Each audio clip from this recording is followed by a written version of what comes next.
Welcome to another hands-on video from TMS Software.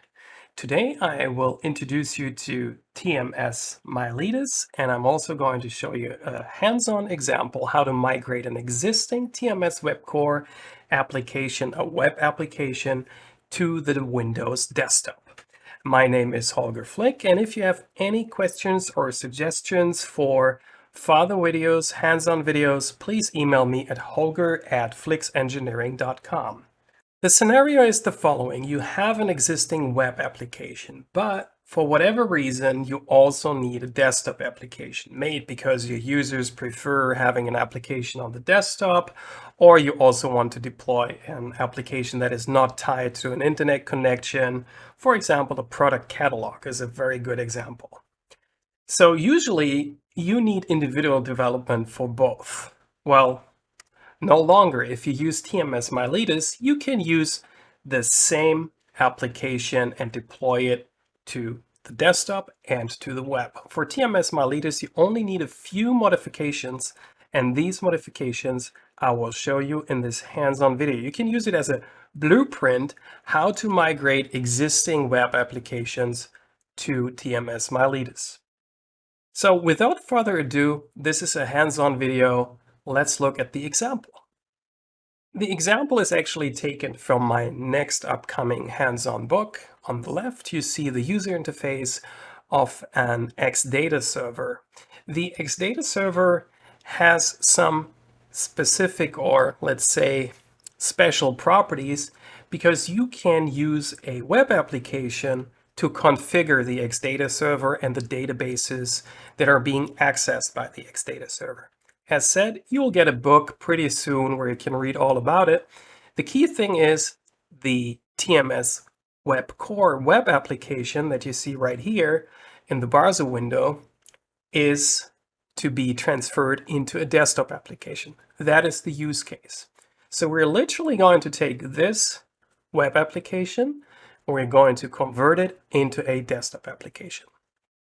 If we switch over to Delphi, you see here is the XData server, here is the web application, and here already done is the Miletus desktop application. So let me double click the finished application. Let's go to the main form.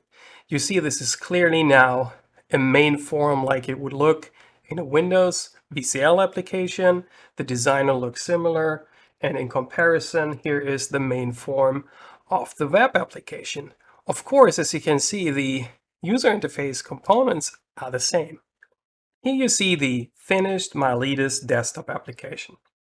We have a window, not a web browser anymore, and the user interface looks exactly the same. It uses the same data that is being presented here on the form. It connects to the same backend. Everything stays the same, and it also works. Like, for example, I can start and stop the database services that are hosted by that XData server.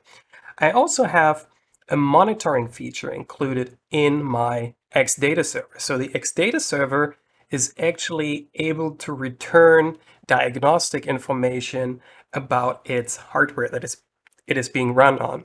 So here you see the memory usage right now on the XData server is that it uses 22 gigabytes of memory, and also you see the state that the hard disks are in on that XData server. These are also just example values. Usually you would, of course, monitor different parameters. However, what this shows you that you can use XData and web services for way more than just delivering database results. Again, this will be all part of the upcoming book, but this is not supposed to be an advertisement for the next book, so we'll go right at it and migrate the web application into a Miletus application so that you have a blueprint how to do the process yourself if you already have web applications. In my opinion, the most important step is to start off with an empty Miletus application. Do not try to convert an existing web application into a Miletus application. Use the wizard that TMS software provides. So use File, New, and then Other, TMS Web, and then not TMS web form, that would only be one form. We will have to create an application, which is right here, TMS Web Miletus application. The project structure is very similar to a web application that you're used to from TMS Web Core. You have the project index file, and it also creates the first form for you. The most important noticeable difference is that it is no longer a T-Web form, it's a T-Miletus form. So what is the next step? The next step is that you copy over the forms from your existing web application. It is not possible to use the same form class for both projects, just because I just explained it, it's different classes involved. That's why it is important if you have code that is shared like business logic, that you do not copy those units, but use the same unit for both projects. In this case, I'm going to copy everything over, as well as the forms, to keep it simple. The first thing we need to do is we need to store this in the directory where it's supposed to go. And I also always rename the project HTML file to index.html. I didn't show you the dialogues because of the system structure of my hard disk. That's not interesting. So I just named the project Miletus migration example, and the file is index.html. I always close the project in Delphi at this stage. Close all.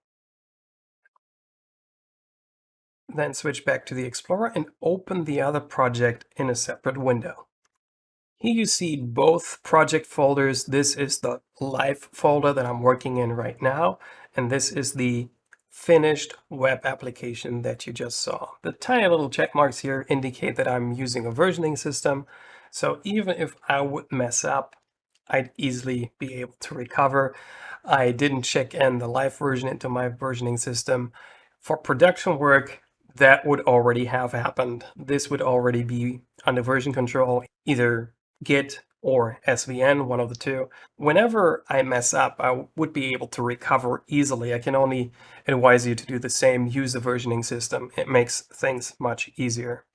So what we need are all the forms from the project and also the data module which communicates with the backend. So I simply copy and paste into this folder. And yes, replace the file in the destination, which is index.html. I want to use my index file, and that's it. At this point, the files have not been added to the project yet. So if we reopen the project in the Delphi IDE, I don't have any forms added to it yet. So we need to go to right-click the project manager, add, and now we will be able to add the units. Make certain that you're in the correct folder. Sometimes the Explorer window, using two Explorer windows, makes Delphi switch to the other directory. You do not want to add your web application forms to this project. One word of advice, it might be beneficial if you select add to add one file at a time. I've seen instances where the Delphi IDE became unstable when adding multiple forms at a time, especially when there were no other forms in the project already. Go into the project source file. It's going to be our first thing we need to check. We go to the project source, view source. By default, my IDE is configured that each form that is added to a project is being automatically created. That must not be the case for TMS Miletus.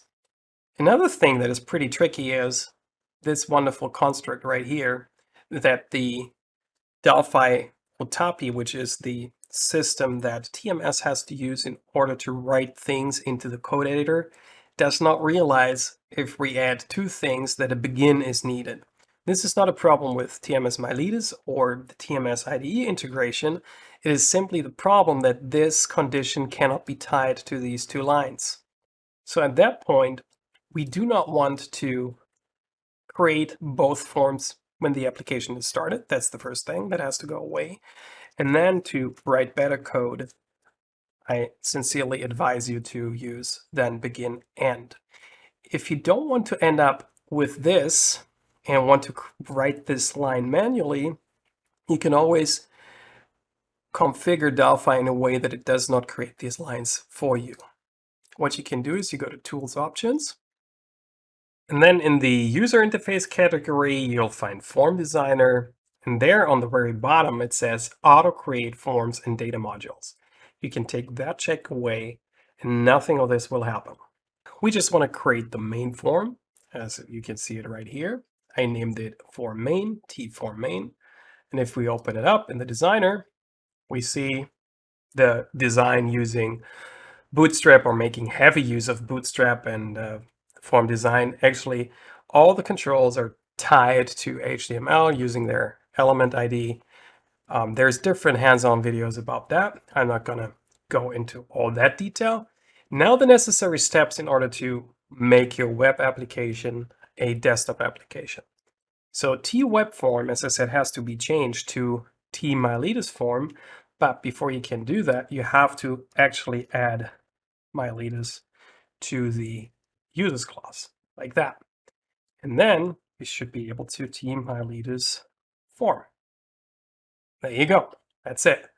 And one more step is needed because the form has to be registered with the framework. So you go to the very bottom of your implementation and add an initialization section, initialization, and then call the method register class tform main. Main form is done, believe it or not. So that's all it took to convert your web application to a desktop application. The next part is a little bit more tricky, and I want to point it out. The architecture of my application takes care of that automatically, but you might have coded things differently with regards to passing object references between forms. The T service controller is a data module that contains my Xdata connection and the Xdata web client to connect to the backend. And this data module is usually created when the main form is created, and then I pass the reference of this class to the forms that are created in the process of running the application. That is not possible with TMS Miletus because each form has its own memory space. This is a restriction how the framework was built for reasons I can't go into in this introductory video, but each form has its own memory space, so you can't pass one reference to another form. It's impossible. What you have to make certain of is that if you want to have more than one form and you want to pass on like a service reference or reference to a controller class like this one, that the service controller manages itself.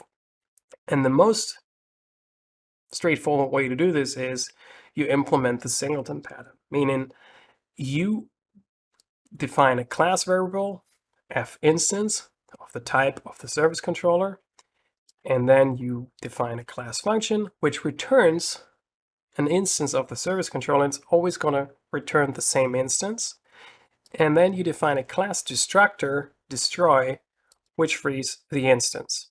So that way, just as an example, if it's a normal web application and you call instance the first time, it is going to create the service controller and an instance is returned. If you have another form that uses the service controller as well and calls instance again, it will return the same instance that was previously created by the main form. If you do the same thing with your Miletus application, you will have two separate instances for two different forms. And that works automatically without you having to do any memory management of any sort. So looking at the implementation of instance, you say if not assigned f_instance, which is the class variable, then create this instance and return it. So here you can see right now that the class is able to manage itself and the class destructor frees the instance. Mind you, you can only address class variables in class functions and class destructors. You wouldn't be able to access any of the fields that are assigned to the class instance and not the class variable. Confusing at first, think about it for a while. This is a straightforward way to implement the singleton pattern. So if we go to the main form and we, for example, look at the implementation of the reload button that uses the service controller, I say tServiceController, which is the name of the class of the data module. I call instance, and that will return an instance of the service controller, and then I can call the method on the service controller. So if you go here, there is a method called reload data, which will retrieve the information from the XData server. With that construct, you will be able to transfer your web applications into Miletus desktop applications without any change to the memory management whatsoever. It will just work out of the box because you won't need to transfer the instance of the service controller to the form that you create. Otherwise, you would have to, and that's not possible with TMS Miletus.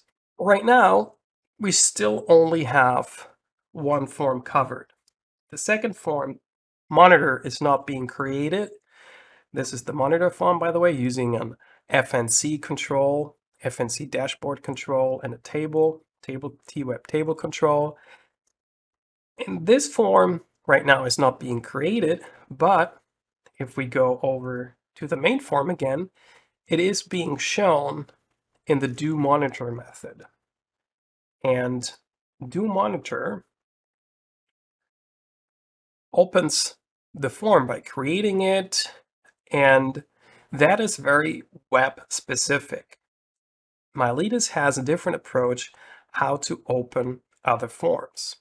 Again, forms have to be registered with a framework, and then you can simply create them and show them. That's how easy it is. And you can also pass simple messages like strings to these forms, just not object references. But in this case, we do not need to pass anything back and forth because the service controller takes care of everything. You could also imagine building, that's something I do in a different web application that is also a desktop application of mine. I use a settings class that can also be used by each form, and it is managed in the very same way. Let's transform the monitor form first. So we add the WebLib Miletus unit. TWeb form becomes tMiletus form.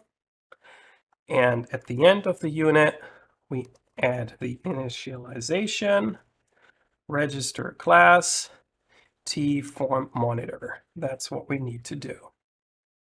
The craziest thing is, at this stage, it already compiles. Because what we're doing is all valid code. So if we run this, my XData backend is running as well. What happens is that it is already working. The main form shows we are in debug mode. That means we get this menu bar right here, and I can scroll the window. The window automatically has a scroll bar if it is bigger than the screen is. That is something that might come up if you transfer a web application that has a long form. So the window automatically adds these scroll bars, and the functionality is also there. It can start and stop the services. That works. What won't work is if I click the monitor button. As you can see, the form overlaps in a way that it is not designed as, and then the application completely crashes because I'm doing something that I'm not supposed to do. That's not how Miletus is working. So what we do is we add to the main form a Miletus, and then we look at the components that are available. We need another window, the tMiletus window component. And then we name the window, for example, window monitor. And on the events, you can see that on close, on hide, on maximize, minimize, on resize, on show, you can implement things that are happening if the window that you link to this component is shown. So how do you link your form that you want to create to this component? Well, that's actually pretty easy. You also do not need to be concerned about wasting resources. Just tying a certain window class or form class to this control or component does not mean that the form is already created. That is something the framework does for you. So what we need to do is we need to tell the framework that this component is tied to a form of this form. By the way, the name of this form, you can see it right here, is form monitor of class tFormMonitor. So we need to tie this control to that class. The easiest way to do this is double click on the form, and the first line in the create event of your main form ties it. So you say window monitor dot form class equals tFormMonitor. That's it. Let's compile it, and it works. If it doesn't work, make sure that your users clause contains the uMonitor unit. However, if it has been a working web application before, there is no way that unit wasn't in your users clause, so it has to work. So going back to the implementation, how to show the form, we go to do monitor. Also, we have all the events like on close, on maximize, on minimize on the component that is on the form. So we don't need any of this. So we take this all away. And the only thing we need to do is window monitor dot, guess what? We have dot monitor show. So let's run this. Main form appears, we click on monitor, and it immediately disappears. And the bad thing is we do not even get an error message because the error message is actually inside of the form that opens up.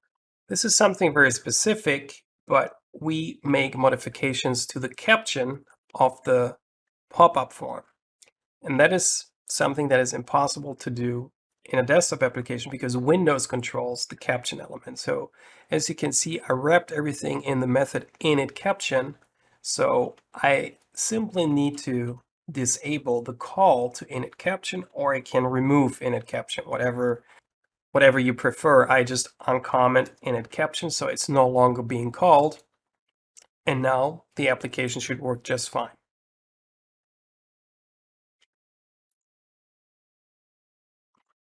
Click monitor, and there's the form. Of course, we might need to adjust some of the sizes because the title bar is a little bit bigger than the caption that is drawn on the web interface. So we click OK. We close this window. Then we go over here and resize this a little bit like this. And I think that should be enough for it to appear on one form. Of course, you can also write runtime code to make these adjustments and not in the designer. There we go. Here's our form. Right now we can switch back and forth between them, which is intentional because why would I have to close this and I'll just this? So, okay. So none of the operations that I implemented in the web application, like closing the form, updating the form, getting the data from the backend, everything is working out of the box. So I now at this stage have a full running desktop application designed for Windows. Right now I'm still in debug mode. I'll show you how to get rid of that soon, but that's it. The only tiny little adjustment we can make is that we initialize the window size so we don't end up with scroll bars. That is something we could do by providing a different height for the form if we wanted to, but let's leave it as this because my resolution while recording this is pretty limited. So how can we get rid of this, the debugging information? Very simple. You simply switch over from debug to release in the build configuration, compile again, and then you run your application again, and then you'll end up with a obfuscated, full-blown desktop application. This is the main form. Monitor works. And as you can also very easily recognize, there is no longer a menu bar with the debug information and stuff like that. So this is your Windows application. If you don't want to believe me, right click, show in Explorer, go over to Win32, release, Miletus migration example.exe, one file, 9 megabytes. That's your application. double click, there it is. My form, monitor with all the services, everything. And if you still think I'm screwing things up or I'm manipulating things, let's stop the XData service. Okay, it stopped. And now run this. And you can see there is no information in the form. It truly is, and here's the error message, could not connect to the configuration service. So even the events that are being carried back and forth between the back end and front end don't have to be modified for the desktop at all. It all works out of the box. Just making these tiny little changes, change the form class, change the registration of the form, register the forms, make sure that you only create the main form, then drop the window components on the form that you create from. So if you were to open another form from the monitoring form, you would add a window control to this one as well. And then you simply assign the form class of this component to the form that you want to open, call it show or show modal method, and then you're done. Also, make sure that you implement your controller classes or settings that you need in multiple places, multiple forms, using a design pattern, for example, the singleton pattern. Of course, with interfaces and generics now being available in TMS Web Core, you can do other things. You can use different design patterns, which are way more advanced than the singleton pattern. So with that all in mind, I'm looking at the clock, and I think we migrated this with all my explanations and all the additional hints I gave you with regards to setting up the Delphi IDE, and we needed less than 30 minutes to transfer this application. And at first sight, it's not that simple, because this web application connects to a backend and it interacts with a backend. It has a separate service controller class. It consists of more than one form. So all of this was handled pretty quickly and pretty straightforward. And you end up with a single executable, which is less than 10 megabytes in size, which in my opinion is pretty amazing.